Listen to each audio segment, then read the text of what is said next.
Okay, so number 2. All right, so we've already done number 1.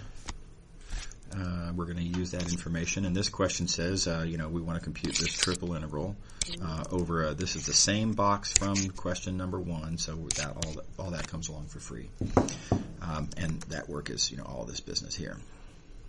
Okay, so now we're going to make a certain choice of conventions. We're going to let n equal 2, and we're always going to choose upper endpoints for all the intervals. And with that, we want to write down what is the Riemann sum that approximates this integral. All right, so we just got to write it down from the definition. We have a triple integral, we have a function, we have a domain.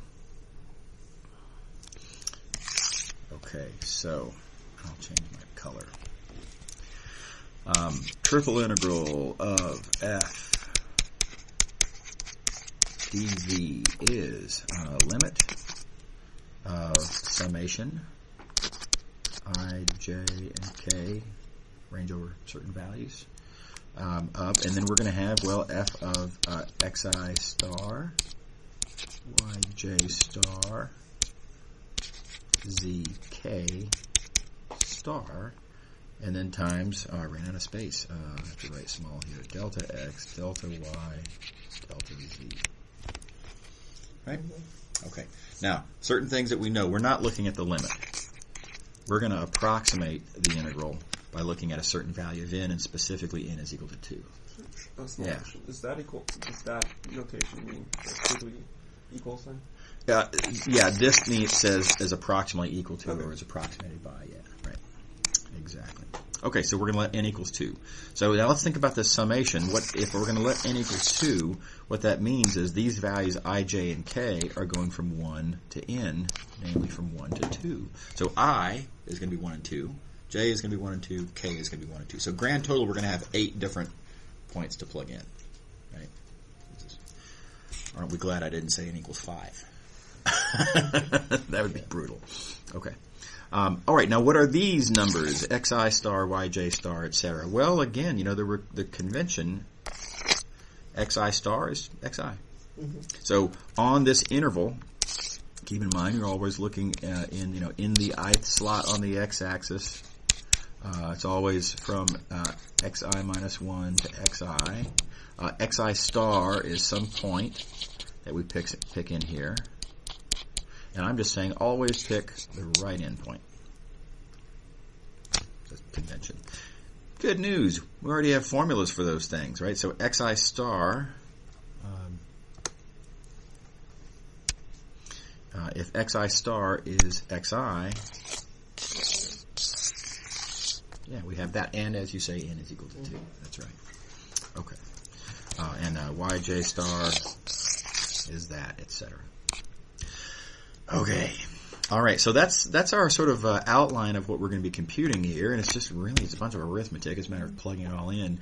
Let me recognize that because there are 8 terms here, it's arithmetic that's going to be unwieldy.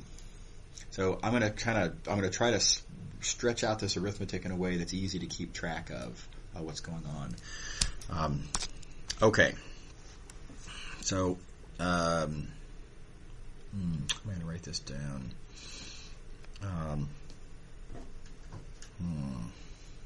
Here's the kind of the problem of how to write this down is, our box. Yeah, that's right. We have this cube. We have chopped up the cube with n equals 2, which means, we've sliced it this way, and we've sliced it this way, and we've sliced it, yikes,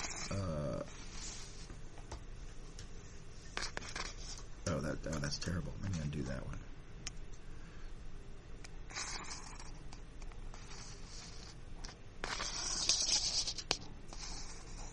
That way.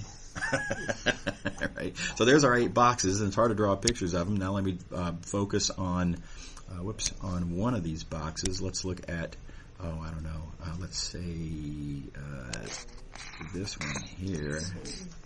Yeah, I understand.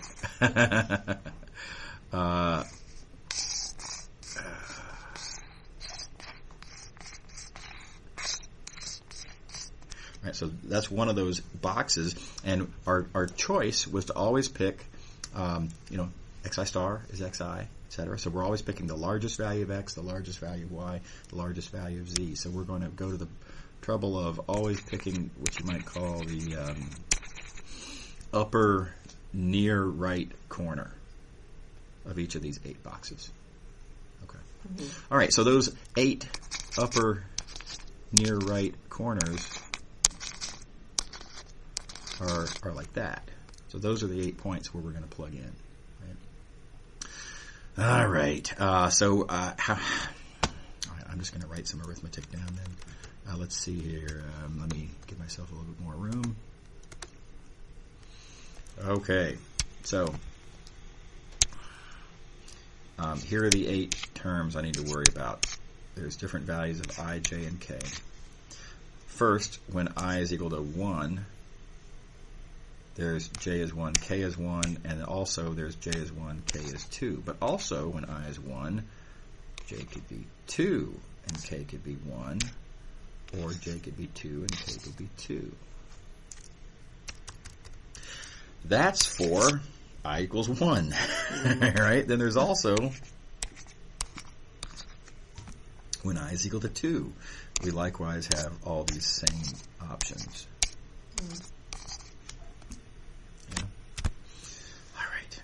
Okay, so now, what is xi? Okay, well, here we go. Xi is, let's see, comes from this formula up here. Xi is 3 plus 3i over n. Okay, so, all right. If I is equal to 1, okay, let's do it like this. X sub 1. And I equals 1. Right? Yeah. Yeah, totally. And so we get 3 plus 3 over... Oh, wait a second. N is 2. You know what? Just for my own sanity. N is 2. So 3 plus 3 halves. 9 halves. And then x2. Okay, let's see here. N is, so if I is 2, then yeah, that's 2. The 2's cancel, and you get 6. Totally.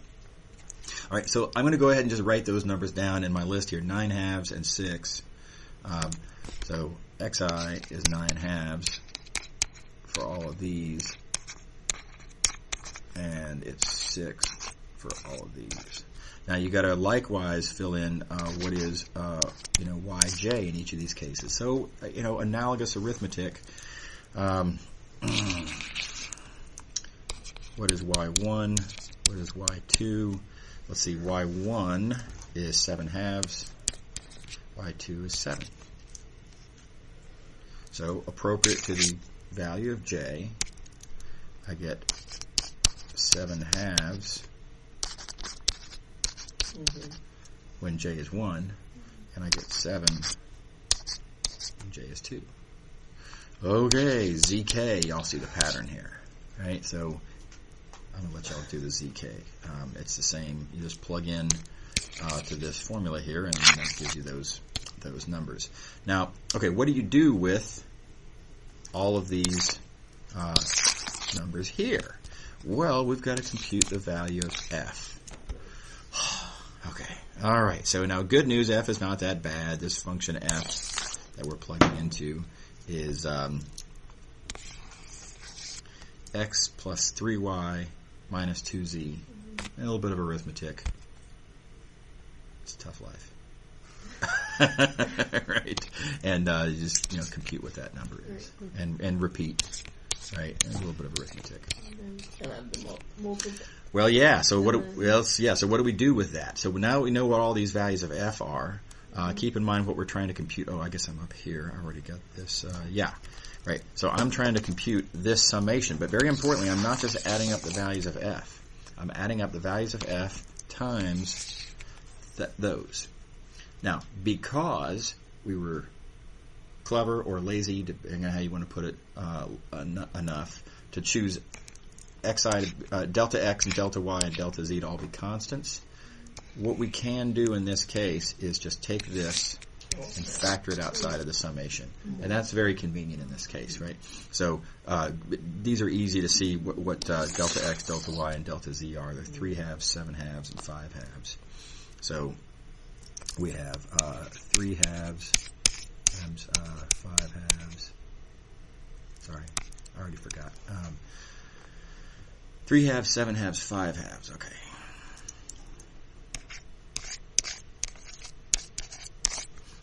Times summation of f over all these values of I, j, and k.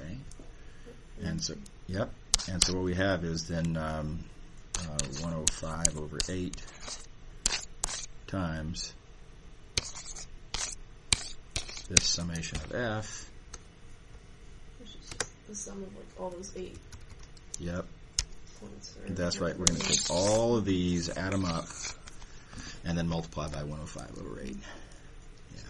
You mentioned that the deltas for x, y, and z are all constants. They were, yeah, that's right. So that's one of the choices that I made when I wrote down these formulas here for x, I, y, j, and z. If they're not constants, then it's more tedious. And then what you'd have to do is you would have to, each one of these, you'd have to have a next column over here, which would be what is f times delta x times delta y times delta z. And it'd just be kind of annoying.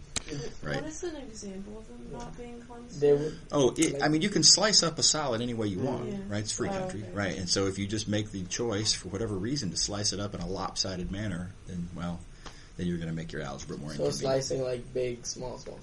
Yeah, something like that, for example. Yeah, right. So the choice that we're making here is to always do it evenly.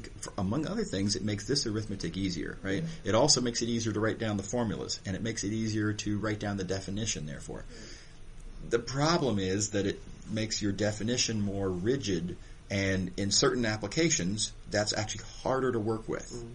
Right? So we saw that today when we were talking about change of variables. I had to kind of make a case to y'all that if you slice it up in an irregular way, it's still kind of okay as long as there's nothing weird with the function. And again, we're flirting with real analysis there, and I don't want that to be the focus of this course. But yeah, here it's very convenient to have them all be constants and they all factor out. Just to segue, it's not very relevant to this, but you mentioned that you could only view the derivative. What we learned today about change of variables, that you can only see that as a linear transformation if, dy dx is, that it's a transformation in terms of delta x and not in terms of x, right? But if delta x is in terms of x, then won't that make it not a linear transformation? So I think that's pretty off topic. So let's talk about that in a minute. Let's talk about that in a minute. But is everybody happy with this calculation and how to proceed on the arithmetic? It's a great question, but let's see here. Okay, so let me just hit the stop button.